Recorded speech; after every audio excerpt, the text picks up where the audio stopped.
আল্লাহ তাআলা বলেন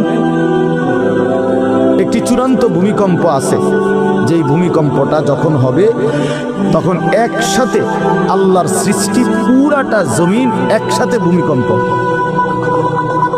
এবং সেটা কতক্ষণ থাকবে সেটা আল্লাহই জানে, সেটা আল্লাহই জানে। এরকম ভূমিকম্প হবে, আর সেই ভূমিকম্পটা হলো কিয়ামতের ভূমিকম্প।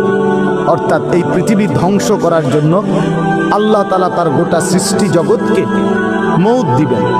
মৃত্যু দুই রকমের, একটা হলো ব্যক্তিগত পৃথক একক মৃত্যু, আরেকটা হলো গোটা আলমের মৃত্যু।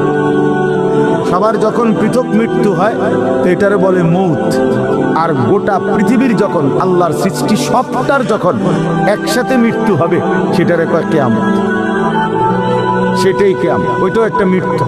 আসমানের মৌত হবে, জমিনের মৌত হবে, সূর্য চন্দ্র গ্রহ নক্ষত্রের মৃত্যু হবে, অর্থাৎ সব কিছু শেষ হবে। তো এই যে কিয়ামত